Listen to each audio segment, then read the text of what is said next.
You're listening to Kempire here on the Kempire Radio Network. Hey y'all, what's going on? Happy Wednesday, happy hump day. This is a pre-recorded recap of the Real Housewives of Salt Lake City. I just have a lot going on this week. Make sure you're following me on social so you know where to find me and where I am and what's coming up and all that good stuff.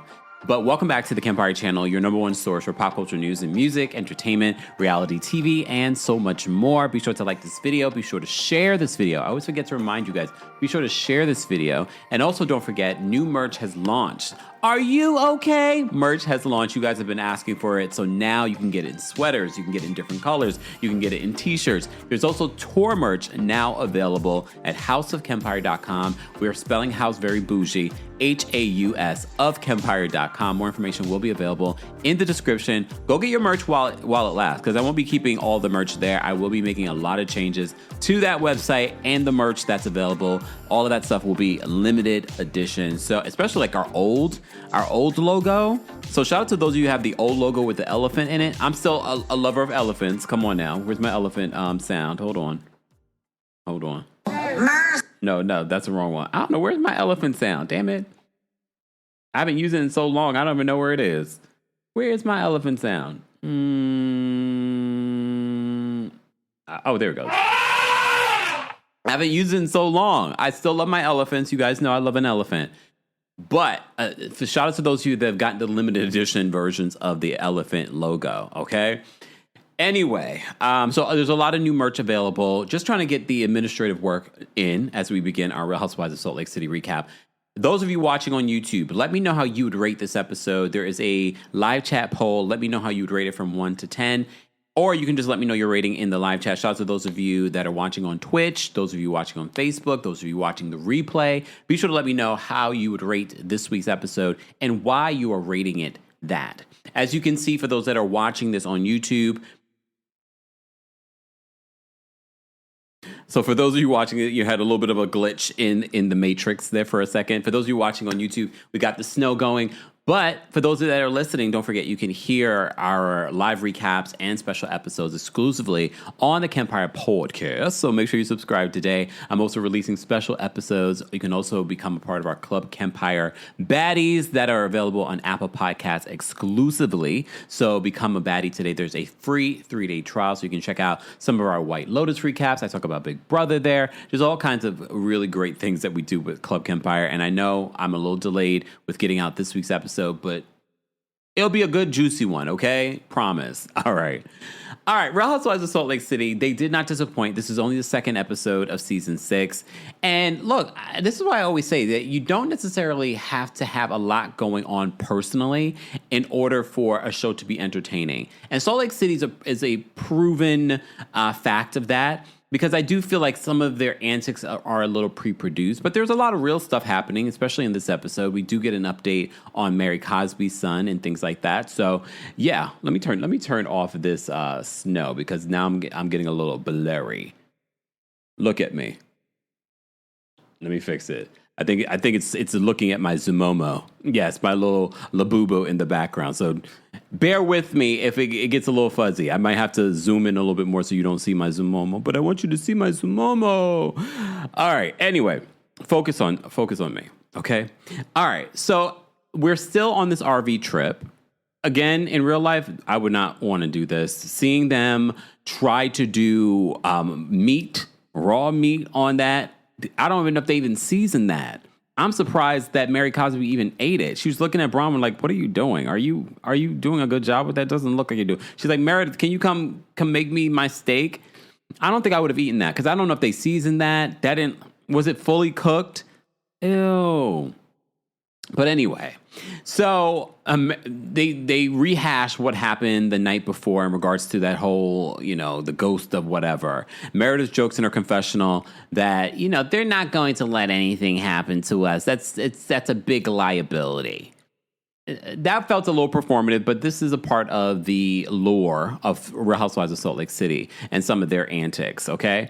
So whatever. I didn't even care about that portion of the episode how it ended last week or them talking about it this week. But it was the thing about Salt Lake City that's also beautiful. Very much, I always say that for Real Housewives of New York, the other character is New York City.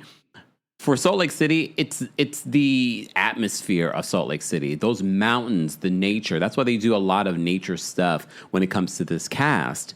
So them going out there, taking in the mountains, and then I don't know what kind of cast those were, but they were taking pictures of that. It was like a really beautiful moment, and everyone was touched by it. Everyone was sort of like, "Oh, look at this! Let's come and see this."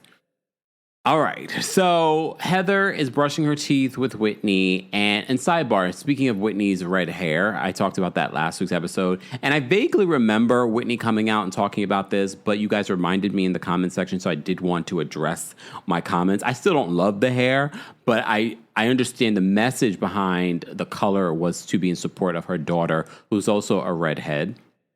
Just to be, I guess she was getting bullied at school, so that was part of the reason why Whitney decided to change the color of her hair. She's now since changed it back to blonde. I prefer her as a blonde. I think it was just the color, the color she decided, that particular red. Because I think normally Whitney probably would look good as a redhead. I think that particular shade, and maybe she was in the middle of figuring out the shade, the right shade, or she didn't really care and she just wanted to support her daughter. Either way, the message is great. I didn't love her particular color, but I get it. The message, she wanted to show support for her daughter that was getting bullied. I can understand, but I wanted to make sure I mentioned that. So Whitney and Heather are brushing their teeth, and I didn't realize, I guess it depends on your face and where you're wrinkling, because apparently Heather got Botox in her mouth, and so she says she can't spit like she likes to.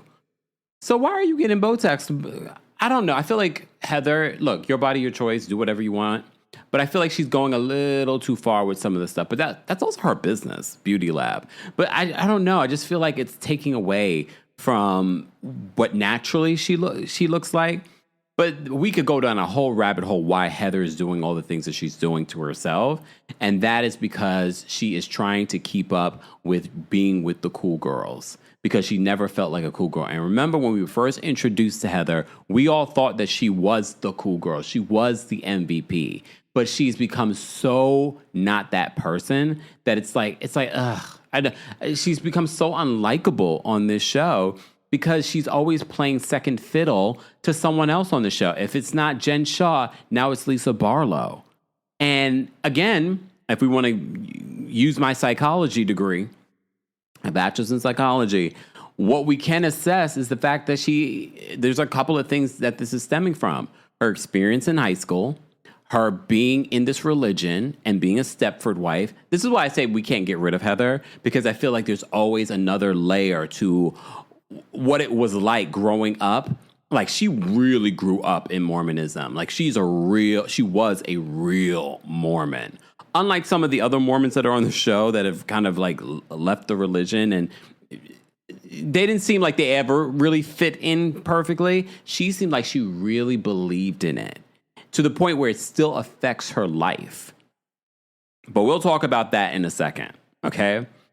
So she talks about not being able to spit. When they sit down to have breakfast, Heather opens up about Annabelle, her daughter, is going to be the last one of her daughters leaving the home. And she's actually happy about it. And her daughter was like, Mom, it feels like ever since you and Dad broke up, you've been in fight or flight this entire time. And when she explains it, I love this conversation, especially because I'm sure amongst mothers, when you guys get together and you're having these conversations, this is how you connect. This is how this is how you feel seen by other people, by these conversations. This is why I'm sure other mothers that are watching this conversation are probably saying to themselves, oh my gosh, I felt like that too.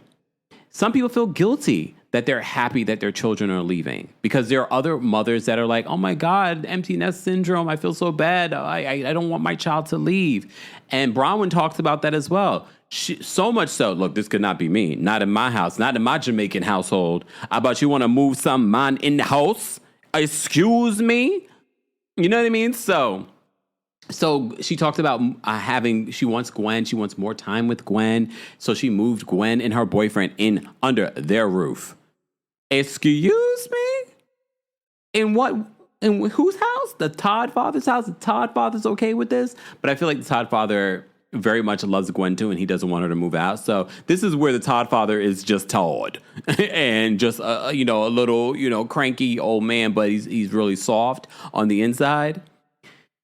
So, I feel like Shaka Khan on Watch What Happens Live. I'm fiddling with myself. I'm just doing that. Look, there's nothing going on with me, y'all. There's nothing going on with me. Before y'all start in the comments, y'all see how Kempire's fixing his shirt and things like that. It's warm in here.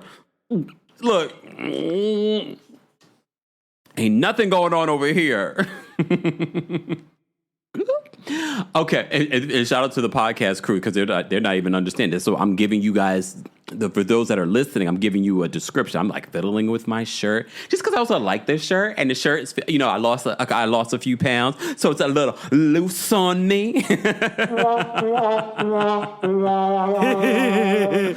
I am so silly. As you know, this is pre-recorded. So this is also after a long day watching this episode, which was enjoyable. You could tell the difference about how I feel about recapping Real Housewives of Orange County versus watching and recapping Real Housewives of Salt Lake City. It's also happening at a different time. They bombarded us at the end of the week with too many Housewives shows and one that we don't love that much.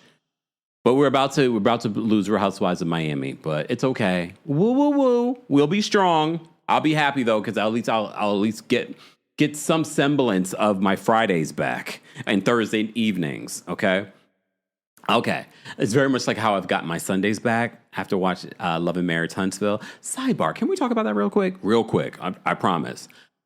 I saw that they were taking. We've recapped Love and Marriage Huntsville.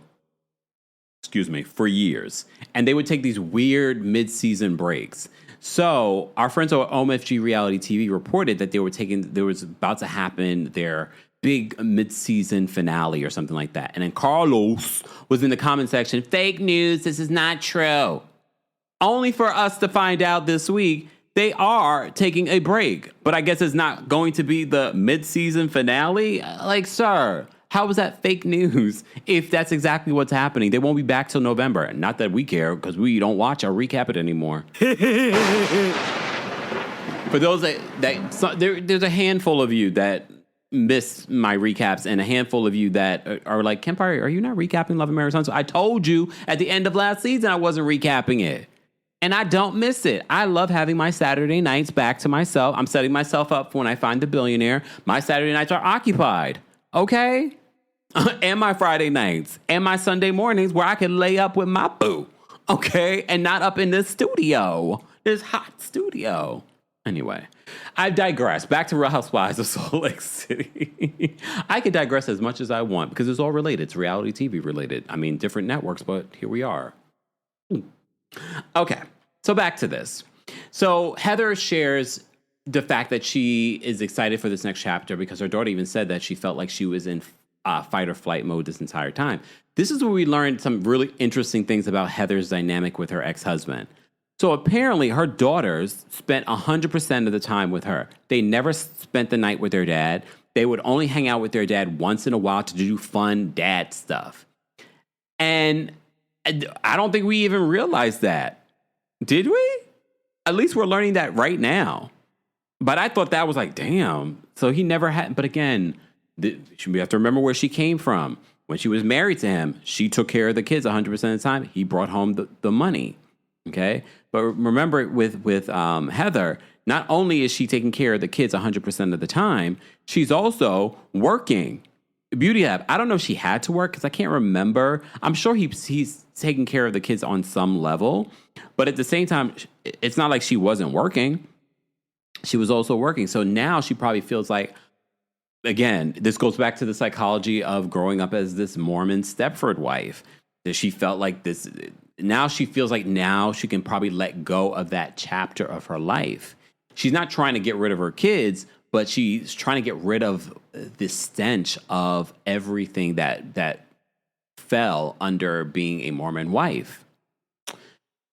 So when Bronwyn shares her thoughts and having Gwen stay with her and her wanting that, I don't know how Heather flipped this into this weird of, so are you trying to say that I don't love my children? And look, at first I was like, okay, she's going to find any excuse not to like Bronwyn. However, then I thought to myself, well, she probably does have a little bit of a guilt, especially the mindset of a Stepford Mormon wife. She probably does have a little bit of a guilt. So anyone giving a different opinion of what's happening or how they're raising their children, she's going to be a little defensive. So I had to kind of think that through. And I was like, okay, it's not just her being contrary to be contrary. I think she really just probably also has her own guilt when it comes to her daughter's leaving and her being okay with that. But I think a lot of mothers probably can relate to Heather. A lot of mothers probably also feel guilt saying that they can relate to Heather. Right? Okay. All right. So they had that little bit of an interaction and talk. Whitney talks about her experience right now and what she's going through.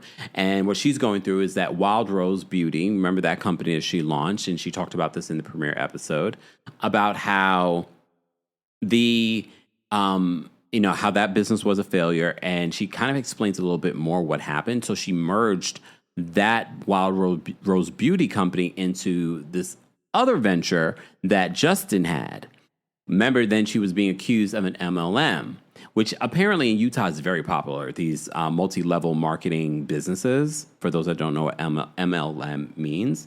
So, and word on the street, Justin allegedly has been involved in quite a few businesses that are MLMs. And again, I think a lot of them are perfectly legal, but apparently she got a lot of backlash in this business that they formed together. It took a major hit. And they flashed back to her and Justin talking about this the previous week. And she was bawling and crying about this failed business. Look, businesses fail all the time. I kind of feel like I want to know more about what exactly really happened. I always feel like with Whitney, we're not getting 100% the full story. Because remember, it was also last season that she bought this new home after Justin just lost his job. Like that, none of that made financial sense. And then all of a sudden, you're forming this new business, and I don't know, something seems off to me. Speaking of off, a lot of these women in this episode, specifically Lisa Barlow, seemed off. Like the hair and makeup seemed off. Like something around her eyes seemed off, especially in her confession. Like one, I was like, it was, I don't know. And again, sometimes when you get fresh work and you didn't give it enough time to settle and you're going to be on camera, I'm like, okay. Look, I'm just pointing out the obvious. I'm not saying there's anything wrong with it. I'm just saying I'm paying attention to the things that we're seeing. Your body, your choice. I stand by that no matter what. Okay. I'm just paying attention. Like even Lisa's hair color. Like I like the fact that Lisa has not fallen into trying to look different and have blonde hair or do any of that stuff. I'm glad she will celebrate wearing her dark hair. I wish more people would do that. It's the same with like Kyle. But here's the thing. I feel like she's going too dark. You know what I mean? Like, I like the dark hair on her, but it was like black. I don't know. It was like either washing her out, and then I think she's tanning, and then the makeup. But the thing is, too, the amount of money that Lisa claims to pay for a makeup artist, she needs a new one. I'm sorry, makeup artists. Look, next time I'm at BravoCon or in one of these spaces, they're going to come chase me down like last time. I'm just saying the makeup makes her look older instead of younger. Remember, we talked about this last week. She's 2 years, allegedly 2-3 years older than me? Excuse me? Right now, what y'all seeing right here on camera is no makeup. I'm not opposed to wearing makeup, like for a photo shoot or whatever it may be. But can you imagine when I do wear makeup? I'm looking even more snatched and flawless.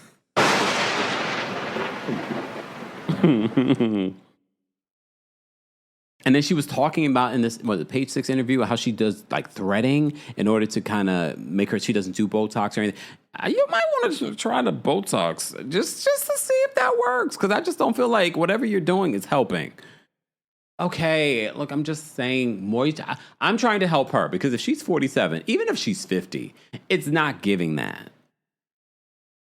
Just saying, and Botox is a part of skincare. I don't care what anyone says. If you're trying to prevent future wrinkles, Botox is also a part of your skincare situation. Going to get facials and doing those types of things, all of that's a part of your skincare routine. If you want to know a little bit more about mine, head on over to my TikTok and check out my TikTok shop, and you can get some of my Butter Skin products. And I'm working with Butter to get us a discount code for the YouTube channel, so stay tuned for that. But if you want to, because right now the old link is no longer, we're not doing that. but you can get my Butter Skin products at my TikTok shop. Everything is at tiktok.com/@TheKempire. Okay.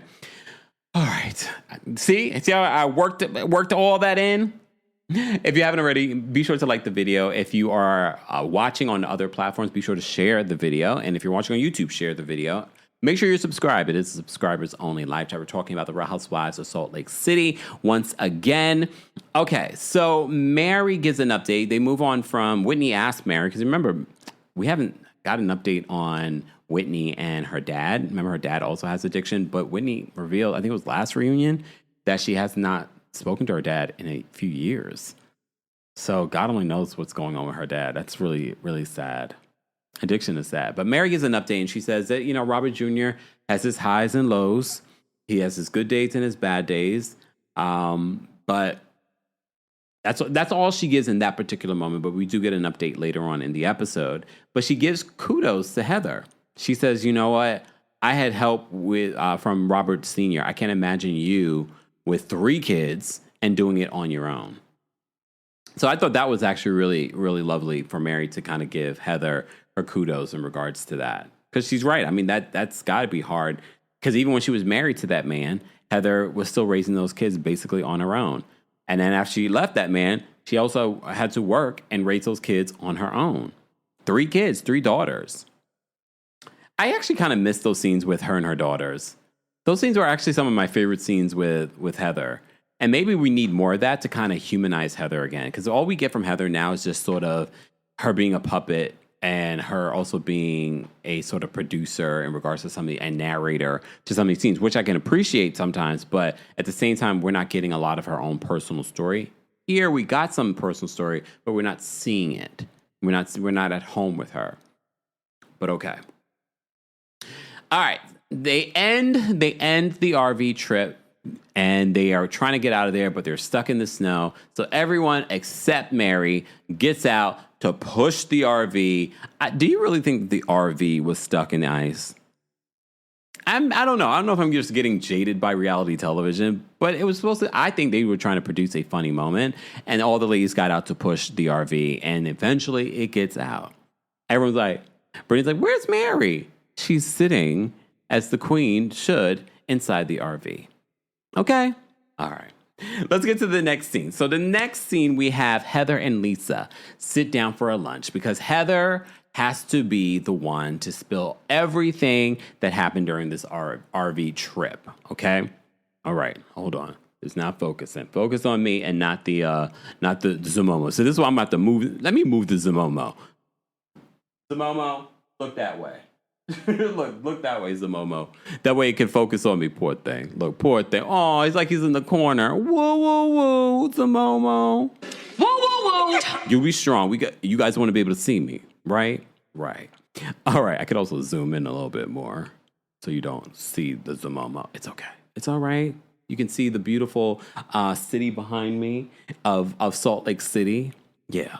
Okay.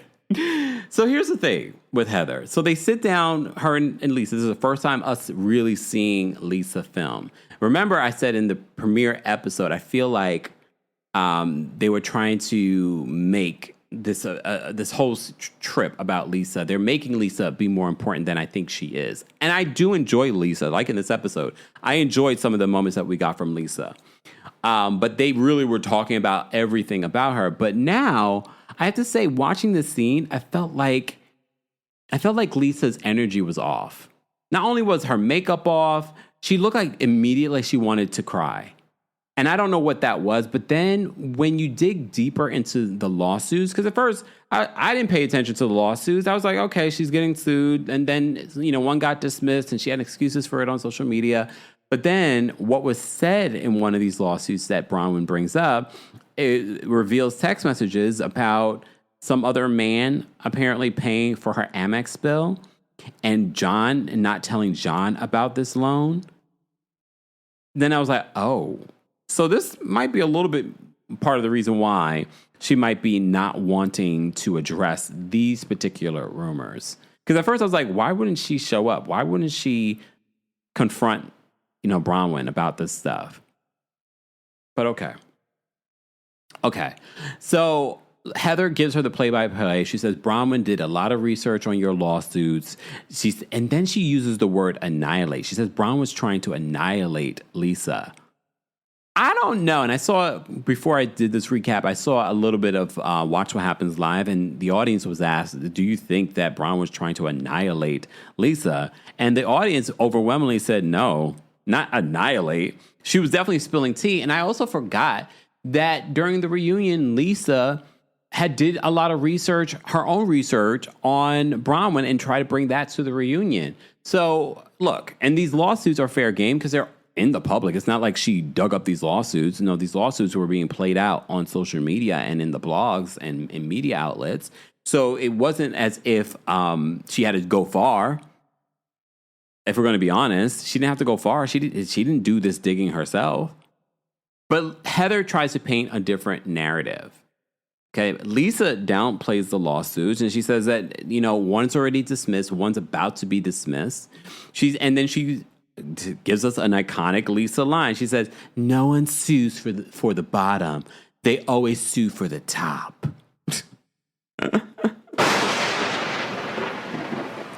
It was definitely giving.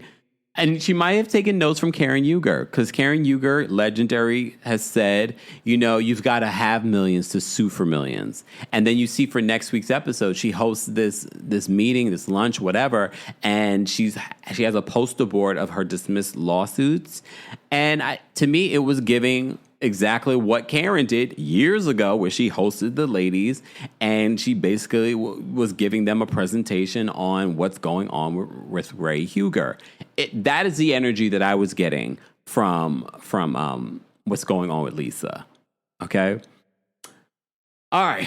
So Lisa says that she lives a very different life than the other women, and Heather's just like, I don't know why she feels like she has to make herself feel better. But mind you, you should be offended, Heather, but we know that you already feel that way. You already feel that Lisa lives a different life. That's what you want to be, a part of that life. So Lisa says, did anyone defend me besides you? First of all, did Heather say that she defended you? Because I don't recall that part. I mean, she did. But Heather only wants to be the only one. Because when asked about Meredith, she gets emotional. So Meredith didn't say anything. And she's like, Meredith. And Lisa's like, oh, she was quiet.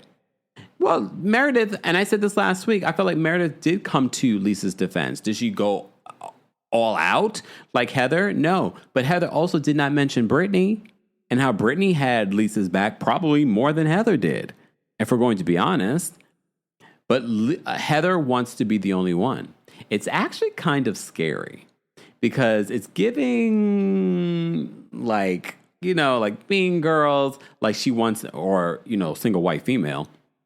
Like she only wants to be the friend, the best friend to Lisa. She doesn't, because she knows Lisa and Meredith probably have a lot more in common than so now we understand the commentary that I mentioned last week about in the comment section what Heather said and how Meredith responded. So this is what's going to lead to the rift between Meredith and Heather, which is interesting because normally they're cool. So we didn't see this beef happening. I wish Heather luck because you're not that liked, Heather, anymore. And if anything, people kind of look at you as a lapdog when it comes to Lisa. And people love Lisa, but they're looking at you like, girl, like, get a backbone. Like, there's no need to be. You could have been honest. Like, well, Meredith, she did have your back. Meredith had your back. But she didn't do that. She didn't even mention Brittany because she wanted to be the only one. It's kind of scary. Okay. So Lisa gets really emotional in her confessional talking about this. But I felt like she was emotional from the jump. I was like, what is going on with Lisa? But now when you think about what is being said in one of these lawsuits, I don't think it's the lawsuits that are bothering Lisa. I think it's what the fallout has been. Also, could this be some issues between her and John, but she's not sharing that particular aspect? Because you can't tell me that this accusation's out there and that John doesn't know about this lawsuit. Yes, John does come across as a punk when it comes to Lisa, but I wouldn't be shocked behind the scenes. He's not as much of a punk as he pretends to be on the show. And he probably would be upset, like, you didn't tell me about this loan. Maybe. I don't know. But she seemed emotional in that scene, and then she gets very emotional in that confessional. That confessional look where she has her hair up, and the eye makeup scene, or at least her eyes seemed off. I don't know what was going on there. I didn't like that confessional look. I didn't like any of her confessional looks so far this season. I mean, this is our first time really seeing her, but I didn't like any of those. But that's me. All right. So Whitney and Bronwyn go skiing and snowboarding. This is what they do in Salt Lake City, okay? Bronwyn and Whitney talk about the issues that she has with Heather, because Bronwyn feels like just when she makes some headway with Heather, it feels like she gets pushed back because they were kayaking, they were good, and then they sit down at the bonfire, and then they're back where Heather doesn't like her again. So she doesn't understand how they got to that place. Then they start talking about Lisa, and she's grateful to Whitney for having her back when she brought up the lawsuits and was talking about the lawsuits and how Lisa came for her and did research on her. Okay? Whitney said that she's so sick of the double standard because Lisa does this stuff and people allow her to get away with it. I told you these last couple of seasons, I do not want to see an issue between Heather and Whitney. I was so over it. I think that issue anyway had to do with the show more than anything really personal. But they seem to be in a better place. But Whitney says she's sick of the double standard. So she's got to be a little sick of watching Heather play second fiddle to Lisa and always sucking up to Lisa or being Lisa's lapdog. And no matter what Heather says, there are so many, like Shamia's always called the lapdog over on Real Housewives of Atlanta, or Cynthia's called the lapdog. No, we are seeing clear lapdog behavior. Well, no, Shamia too. We're seeing clear lapdog behavior from Heather. And I wouldn't be surprised at some particular point Heather will bark for us. Okay. So that is the this is where they start getting into more stuff. So this is where Bronwyn brings up the text messages that were in the lawsuit. And then they flash back to what Angie K said during the reunion about Lisa Barlow and some guy paying her bills. Kind of think that's not John. So the text messages in this lawsuit prove that Lisa did take this money, allegedly, I'm going to say, but John didn't know about it, or she didn't want him to know about it. Okay. So Bronwyn was like, so whose money? You're talking about me spending my husband's money, but who's paying for your Amex bill? And maybe this is part of the reason we see the tension between Bronwyn and Lisa. There's a lot of tension, social media tension, though, also between Angie K and Lisa as well. Because, Lisa's like, oh, here's Angie K with her own, was it tequila? She came out of tequila, Angie K. Angie K she's an entrepreneur. So I'm not surprised that she's going to continue to entrepreneur other things outside of this. But she's already a successful entrepreneur. She has multiple salons. She does very well for herself. So I'm not surprised that she's going to entrepreneur into another business. She's like, I'm on this platform. I'm being offered all these different things. Why not? If the money's right, good for her. Are you coming out with a sunglasses line, Angie K? You should. The same. She probably is working on that. I wouldn't be surprised if she's working on something like that. All right. So what else did they? So that's about all that they talk about. Then we get this scene, and I have to say, I didn't cry. I did feel some tears welling up watching the scene between Mary Cosby and Robert Jr. Robert Sr. is not going to be filming. So for those that are wondering, he probably was in the house. Word on the street, he's not. But Mary sits down with Robert Jr. to get an update on what's going on with him. Okay. And clearly, and he does admit later on that he did smoke a little weed, so he did look high. As soon as he walked in, he looked high. I don't know if it was just weed, though. But what I can appreciate from Robert Jr. and what I can appreciate from this conversation is that he feels safe to talk about this on camera, but also to talk about it with Mary. And I've said this before, I feel like Mary, I think people would normally think, especially because she's so religious, that she would have handled this situation a little bit differently. And I have to say, she's very modern in how she's handling the situation with Robert Jr. Understanding, she's like, you know what, she was a helicopter mom, and that might be part of the reason why he didn't come to her before. So she's trying to keep the communication door open with him. So he's sharing about how he's no longer in that dark place, but he still feels like he's in a standstill, which is it's a lot, because now he can't be around the people that he used to be around. You know, he was just in the headlines this week, apparently going to his estranged wife's family home, and he got arrested for that. So she's also part of the people that are doing the drugs and things like that. So he feels isolated. So look, the best thing for him to do, maybe get a job. I don't know if he's working, or get into some activities. Go be a part. The main thing I think would be make sure that he's going to meetings. You know, NA, AA. I don't know if he has an issue with alcohol too. You just never know. And I know some people will be like, well, everyone smokes weed nowadays. That shouldn't be an issue, because he does admit in this conversation with Mary that he's eating more. And he's also doing weed. Sometimes can, you know, depending on the person, can affect them in that way where they're eating more. I mean, he doesn't look like he's eating more. But he talks about doing weed. But here's the thing. When you're on a sobriety journey, when you're an addict, I don't know. I'm not an expert, but I do know they say that, like, if you're going to be sober, you need to be completely sober, meaning no alcohol, no drugs of any kind. So you can see Mary's a little concerned, because he admits, you know, I'm doing, because I'm not able to be around friends and I'm feeling isolated. I am, you know, eating more, and I'm doing drugs. And when he said drugs, I immediately thought other drugs, but then he says weed. But I think he could be saying weed because he also feels like, you know, a lot of people are going to see, like, that's not a big deal. I don't know, based off what we were seeing, if that was giving weed, but who knows? I'm not an expert in any of this. You guys will let me know what you think in the comment section or in the live chat, okay?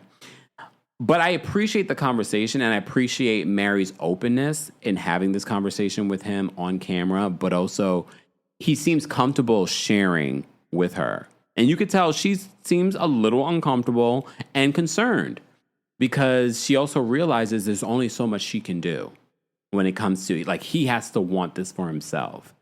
And the more and more I see Mary give advice and how she handles the situation, the more I understand why she's a pillar in her church, why people do look up to her at the church, because I do feel like she does give good advice. We've seen it with other people. People have said it about her behind the scenes. So I appreciate this scene. And I think the only thing that we can do, if you pray or if you believe in sending good thoughts, that's all we could do for Robert Jr. The same when it comes to family, the same with Whitney and her dad. There's only so much you can do when someone's in the throes of addiction. You can just let them know, when you're ready, I'm here. And again, he's young. I personally think there are things that he could do in regards to, you know, of course, 10 meetings. But again, you don't want him around these friends, but you also don't want him feeling isolated or bored. Because when you're isolated and bored, you start thinking of, like, how can I get that same zest for, you know, for life? And sometimes that is drugs or other drugs. So getting a job, I think, would be good for him. Volunteering would be good for him. But sitting up in that palatial home and being bored, and where it's just you and your mother, is not the way. It's not the way. And I've said this before. When we talked about this last season. You see a lot. This is why you see a lot of drug use in small towns, because a lot of these kids are around, bored, nothing to do. This is why activities are important in these areas, to kind of keep people busy and let them know that there are other things going on in life besides television, besides games, besides, you know, doing drugs and getting into the wrong crowds and the wrong things. And finding out your purpose. You know, I think a lot of times boredom comes from you don't know what your purpose is. And look, he could also be at the church. They have a whole church. He could be volunteering at the church, cleaning up. I'm going to make you the maintenance guy. Go clean up. You know what I mean? But again, I am not the parent here. I'm just giving suggestions, okay? All right, let's move on from there. Heather and Bronwyn sit down to have a conversation. At first, when I saw this scene, I was like, I don't think there needs to be a sit down, but fine, let's have this sit down. And they do. They do have a sit down, and they talk about their issues and what happened during the RV trip. One thing I will give Bronwyn credit for is that she is very sensible. And she comes in immediately apologetic and saying that is not what I meant, but if I made you feel that way, I am so sorry. A lot of these other housewives could learn a thing or two about maturity and how to apologize, because she recognizes, although her intention wasn't to be malicious or judgmental, she in that moment was like, I may have said something that made you feel that's what I was doing, but I need to let you know that's not what I meant. But I apologize for making you feel that way. And I appreciate how she handled that conversation. Heather, though, I feel like she is just dead set on not liking Bronwyn because of her loyalty, blind loyalty, to Lisa. And I don't think Lisa would have that same blind loyalty to Heather or alliance. I do feel like that relationship is an alliance. Okay? So Bronwyn tries to clear up whatever happened during the RV trip with Heather. They do end up making it to a better place in their conversation. But Heather says that she feels like Bronwyn does a lot of word salad around the rest of the group. Bronwyn in her confessional, she's like, a word salad? Like, what are you talking about? And I don't know. I do feel like, well, Bronwyn's also a Virgo. Got to bring it back to astrological signs. She is a Virgo, so I wouldn't be surprised that she is saying a lot of stuff. I don't know if I would describe it as a word salad. Sometimes she can be a little word salady. She can be. Sometimes I'm like, But I think Heather, again, just is going to be determined to keep a wall up when it comes to Bronwyn until Lisa and Bronwyn are good. Please understand, when Lisa and Bronwyn are good, Heather all magically will see it for Bronwyn. Just saying. So speaking of which, Bronwyn says that they talk about the issues that Bronwyn's been having with Lisa. And Heather asks Bronwyn, says, why did you drop all that data about Lisa? And Bronwyn just feels justified because this is exactly what Lisa has been doing to her. And she's been attacking her on social media. So producers show all the tweets, 2 tweets, about what Lisa has said about Bronwyn. I can understand. I could definitely understand why Bronwyn doesn't see it for Lisa. You remember how it ended up last season where Bronwyn really wanted to be Lisa's friend. And she saw by the end of the season that was not going to happen. Okay? But Bronwyn says that this situation with Lisa does affect her relationship with Heather. And I think that's solely because of Heather. I do. I do think that Lisa expects some sort of loyalty from Heather. But I do agree with Bronwyn. Heather and Bronwyn will never be close.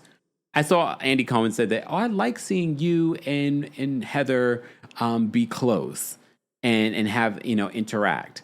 I can't say that I love it. I do find it weird, especially because I feel like they're fighting over something that's not necessarily that big of a deal. And I feel like they've been on this like whirlwind of just stupid drama that it doesn't need to be that deep between them. I can't say that I can see these two being the best of times, but you never know. Maybe if they're able to let go of all these issues, that they could be fun to watch together. But when you see their boss say, I like seeing you guys get along, that's sort of Andy's way of saying, like, I want to see you guys get along. It's almost like The Godfather. He's the Godfather of Bravo. So anytime he says that about he does this often. It's like, I like seeing you two get along and get over the stuff and things like that. I think the housewives in their heads are sort of like, oh, so he wants us to get along, huh?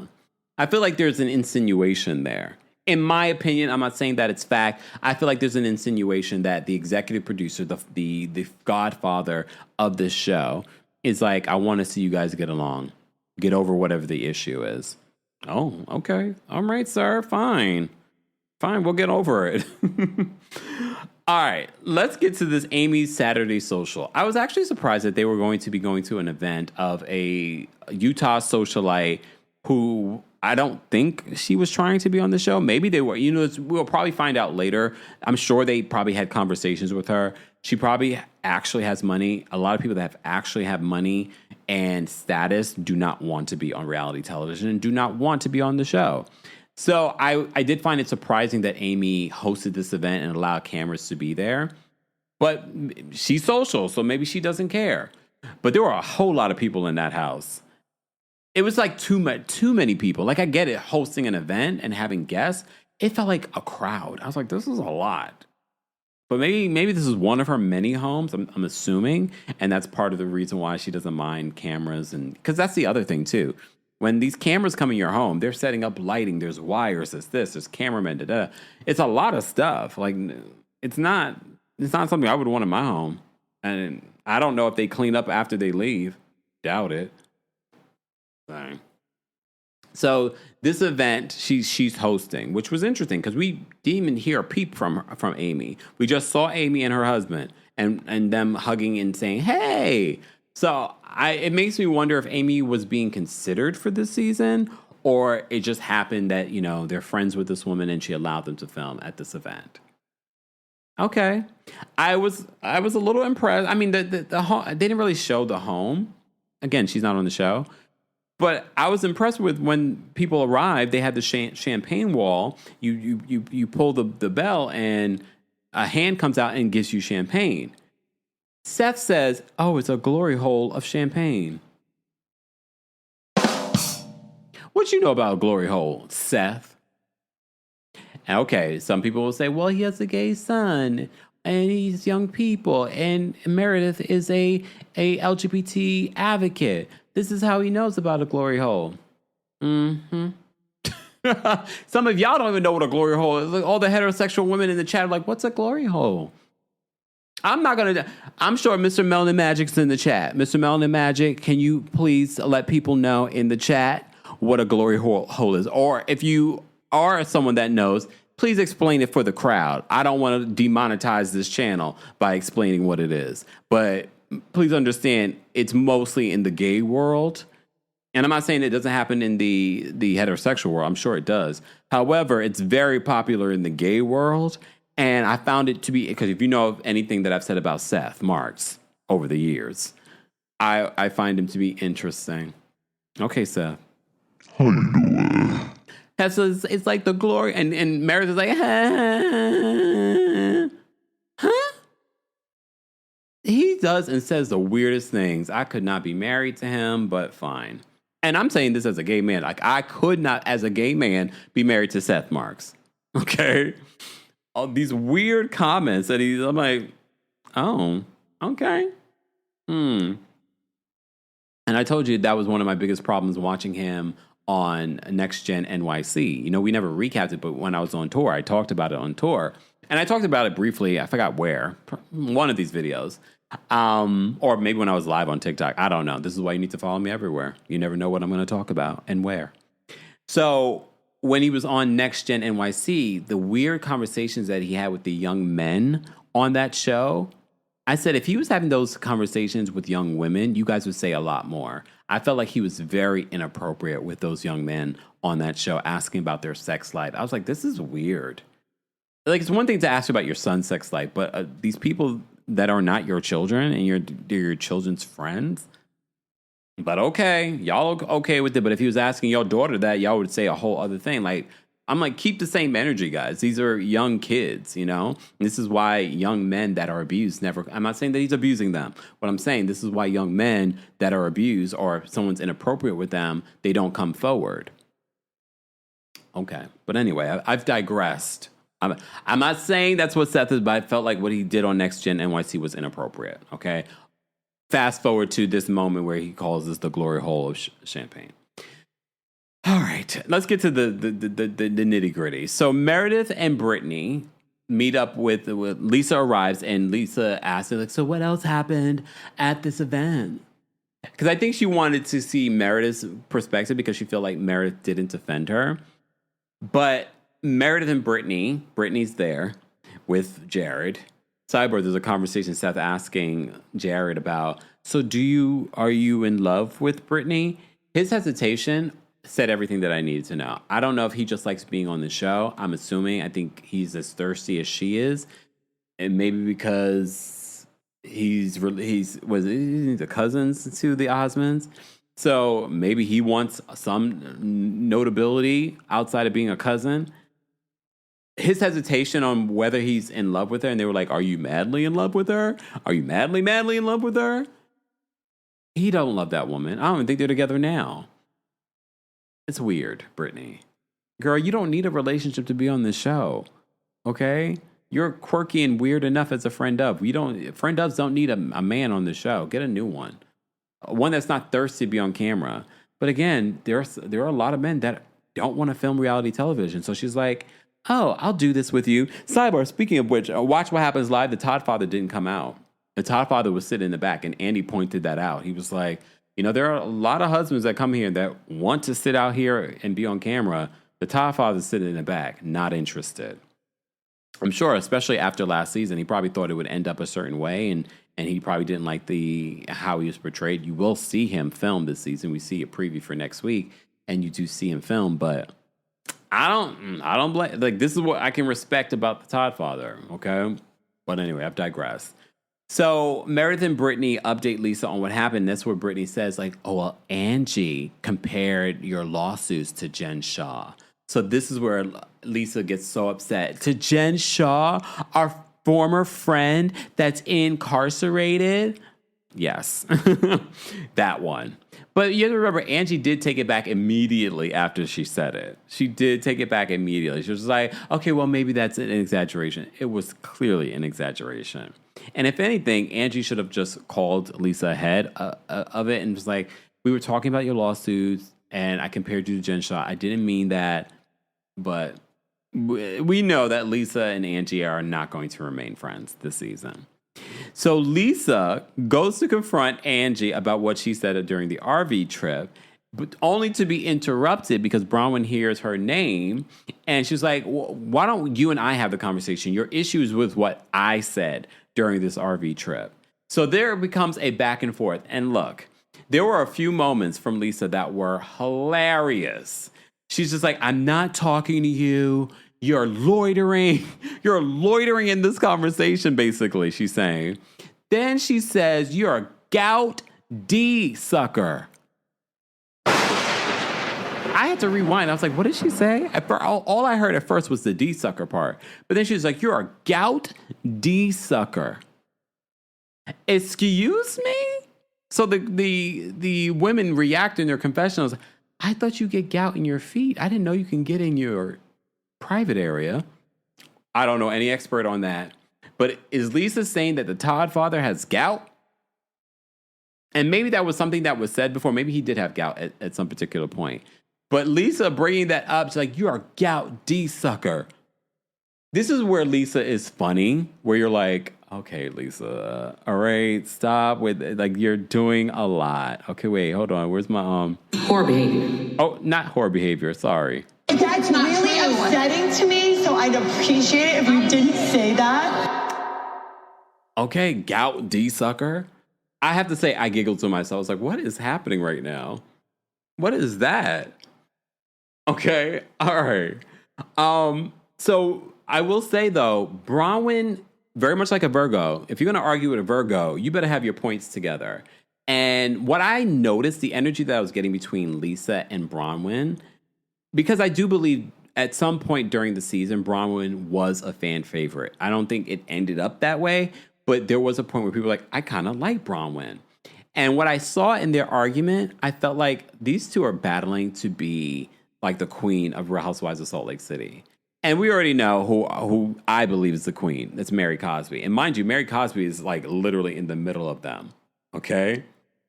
And Mary Cosby, when she brought up the whole gout D-sucker, she's like, are we going there? Are we going below the belt right now?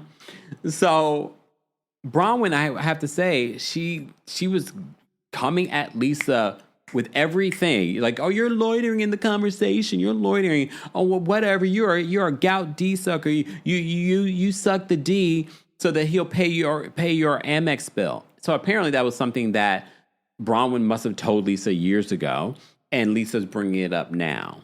And she was like, well, yeah, my Amex bill comes in a box because of how much she spends. I'm like, oh, excuse me.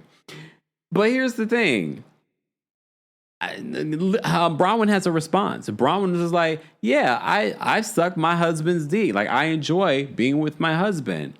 Who are you? Who's paying your bills? Because according to the court documents, someone else. And she's like, that's not in the court documents. Only for the editors to pull up the court documents, and they bring up that portion of where it says it in the court documents that Lisa Barlow apparently, allegedly, this is what the plaintiff is accusing her of paying her Amex bill. Okay? So I thought that was really interesting that Bronwyn really had an answer for everything. And like I said before, as she's a Virgo, I'm not surprised. They're very good at coming at you with the facts of the situation. She's like, I'm proud. Like, this is my husband. Like, who's paying your bill? Does John know? Does John know who's paying your bill? So Lisa's just like, I'm not doing this, whatever. You're loitering in the conversation. And she keeps bringing the gout D sucker, da-da-da. Dare I say, and you guys will let me know in the live chat, who do you think won that argument? Lisa or Bronwyn? Let me know. And if you're watching the replay of this, let me know who do you think won in that argument? If you're watching on Twitch, let me know. Who do you think won in that argument? I have to say, Bronwyn held her own. Oh, and here I go frozen. Let me pause. As I do that, guys, don't forget to like the video. Be sure to share the video. This is a pre-recorded recap of our Real Housewives of Salt Lake City reunion. A reunion? Really? Not reunion. Our recap of the Real Housewives of Salt Lake City's episode 2. Look, things happen. I still have not changed the wire that I've been telling y'all for months now that I need to change, just to test to figure out if it's a wire or if it's the contraption connecting the wires. And I have the replacement. I just need to change it to figure out which one.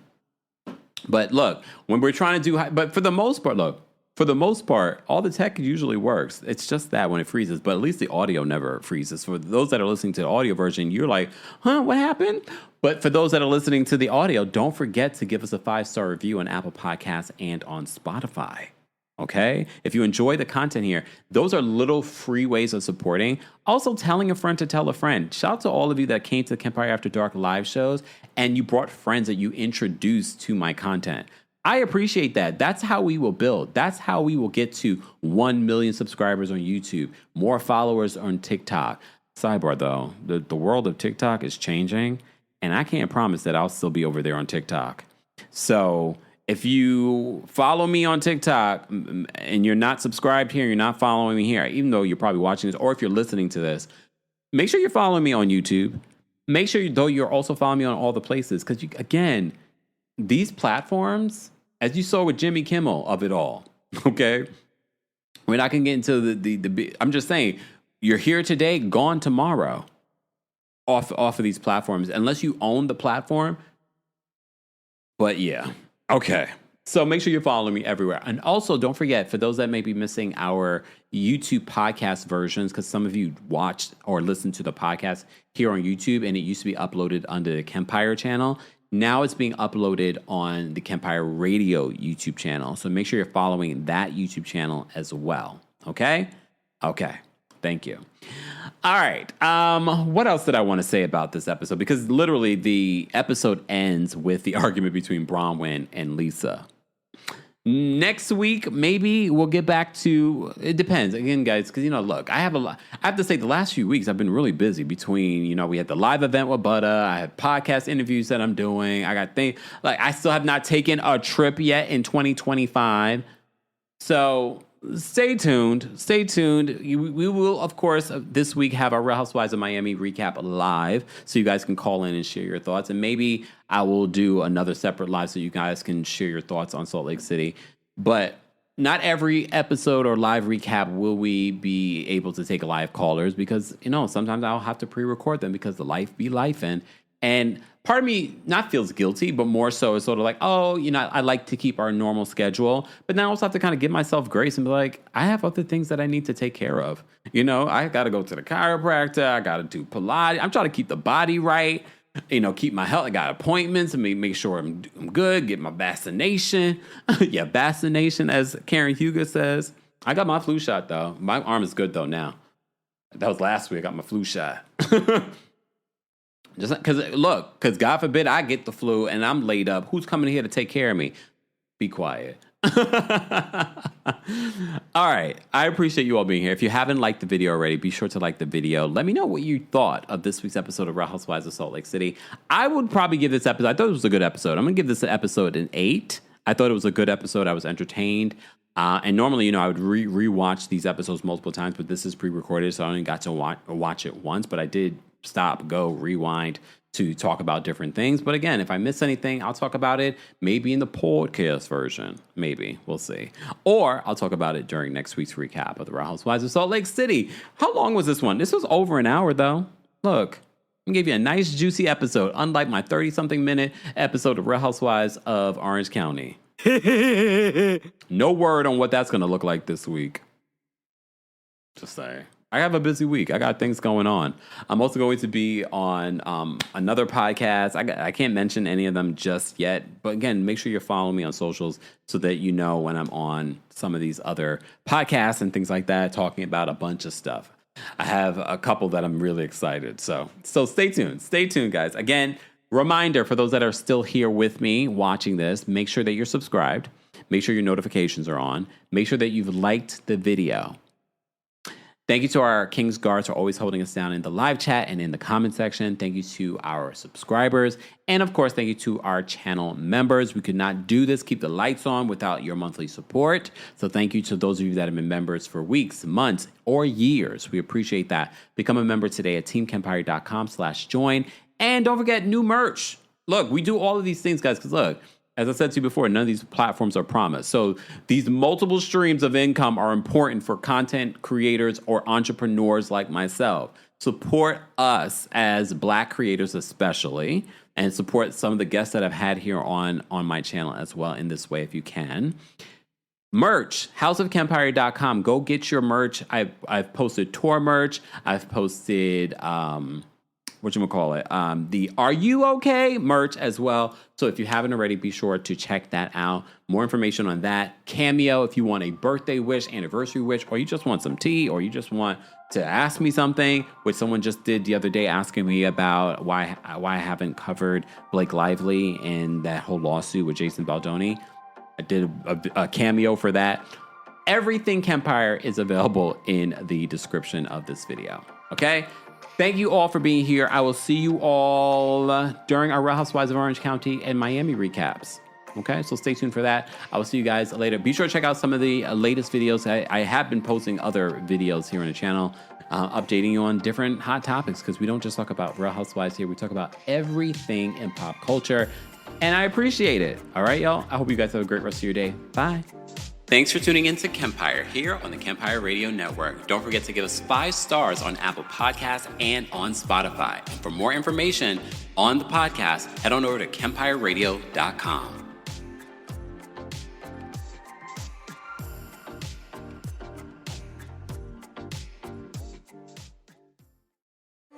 This is your before and after story.